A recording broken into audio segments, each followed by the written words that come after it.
Um assunto interessante que eu trago para vocês hoje é como se montar uma carteira de investimento. O que eu aprendi nesses 3 anos investindo. Meu poder de aporte hoje é pouco ainda. Acredito que muitos de vocês têm esse cenário que tem um poder de aporte limitado e fica se perguntando, pô, vale a pena? É para mim? Eu vi esses dias um vídeo muito interessante do Diego Bechara, da Cara da Riqueza, falando sobre que ele não coloca a reserva de emergência dentro da carteira. E aí eu digo que isso varia muito de realidade para realidade. Porque, por exemplo, a minha realidade, que eu invisto ali hoje, eu peguei o valor investido e ficar próximo de 600 e poucos reais, 700 reais, com o chifre do ano a gente aporta um pouquinho mais. Mas a minha realidade de hoje é juntar 10 mil reais de reserva de emergência e juntar mais 10 mil na minha renda variável. Acaba que essa situação faz com que eu tenha um aporte limitado. Então, quando você não inclui esse valor na sua carteira, por exemplo, lá no Investidor 10, adicionar a reserva de emergência lá como renda fixa, faz com que você acabe desmotivando, porque imagine, você teve um trabalho danado para juntar 10 mil reais, sendo que você tem 5 em ações e fundos imobiliários e mais 5 na sua reserva. Nesse momento você já lutou mais de um ano para isso, e aí quando você olha lá, você vê somente 5 mil reais. Aqueles outros 5 mil reais está lá na sua carteira, mas na sua conta do banco, mas você não está contabilizando. Isso faz com que você acabe desmotivando. Então eu particularmente sou da ideia de que eu aplico a minha reserva de emergência dentro da minha carteira do Investidor 10. Por quê? Porque eu consigo ter uma noção maior da realidade. Inclusive eu já usei isso de mecanismo para poder não me auto-sabotar.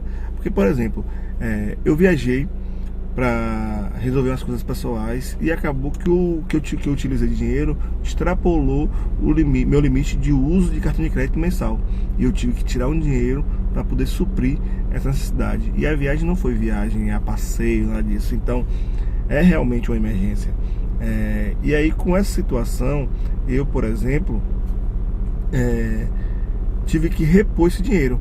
E aí, como está no Investidor 10 e você vê o que está rendendo lá, quanto rendeu, quanto deveria ter, quando eu repus esse dinheiro, eu já repus ele calculando com juros, com tudo. Então, quando eu repus, foi como se eu não tivesse retirado lá. Então, isso evitou que eu me sabotasse nesse cenário. Para além disso, ter o efeito que, como eu falei antes, você consegue mostrar, ver visualmente que sua carteira está crescendo, que você fez um esforço maior.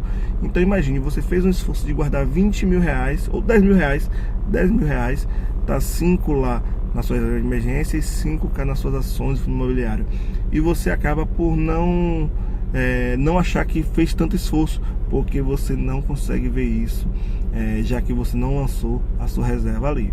A ideia da reserva é não usar, mas e você criar um limite. Por exemplo, vou botar minha reserva seja ali, meu limite 30 mil reais.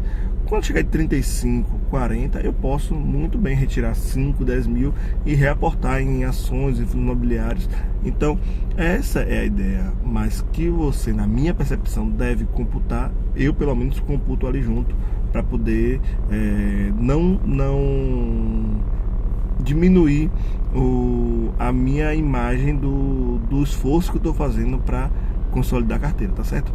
O outro fator é que a gente aprende que carteira muda de acordo com o tamanho da carteira e com o seu poder de aporte.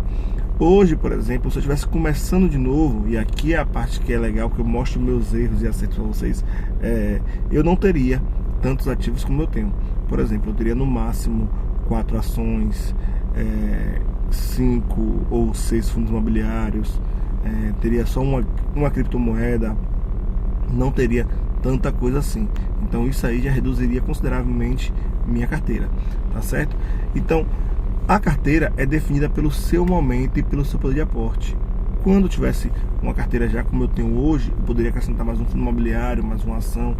No primeiro momento eu tinha uma carteira maior, minha carteira tinha 22, 23 ativos, e eu acabei vendendo algumas ações. Por exemplo, vendi VEG, vendi Ambev, vendi Klabin, porque eu quis dar na carteira, e naquele momento essas ações não me pareciam tão interessantes de manter na carteira. Então assim, não crie a imagem de que você tem que fazer uma carteira completa de início. Hoje, se eu tenho um poder de aporte de R$500 por mês e R$300 por mês, eu compraria 2 ativos esse mês, mês que vem mais 2, teria 4 ali, no outro próximo mês, terceiro mês, eu não compraria nenhum, só aportaria neles, então faria essa distribuição.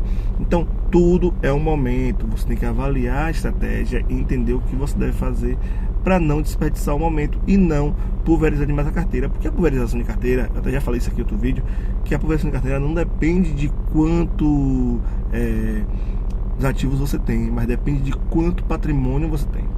Você pode ter uma carteira com 8 ativos e está muito pulverizada. Você pode ter uma carteira com 20 ativos e não está pulverizada. Porque imagine, tem R$1.000 dividido em R$800 dividido em 8 ativos, é um valor redondo. R$800 dividido em 8 ativos. Você tem R$100 em cada ativo. Mas se você tem 80 mil, valor redondo, R$80.000 dividido em 8 ativos, você tem 10 mil em cada um, já muda o cenário do jogo. Então, por exemplo, com R$800 eu teria no máximo 4 ativos, estaria começando minha carteira ali. Por quê? Porque você consegue crescer e ver esses ativos trabalhar para você. Quando você constrói uma carteira completa já de início, você acaba não percebendo que a carteira está crescendo ou que esse patrimônio, cada ativo, está crescendo na sua carteira. Então, hoje, meu conselho é: a carteira, ela muda de acordo com o seu poder de capital de investimento e com o tamanho da carteira. E ela vai mudando com o tempo. Então, meu conselho é: não pulverize a carteira, comece devagarzinho, não queira ter tudo de vez. Eu estou há um bom tempo querendo botar Petrobras na minha carteira, estava barato e eu não coloquei. Agora subiu um bocado, chegou a R$45. Eu entendi que meu preço teto não cabia aquele valor de Petrobras, esperei, agora chegou a 37 e fração agora. Mesmo assim, ainda não adicionei.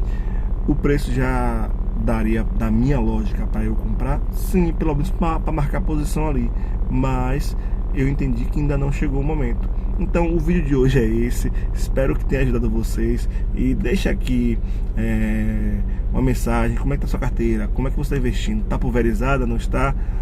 Comenta com a gente aqui, bora conversar sobre isso, valeu!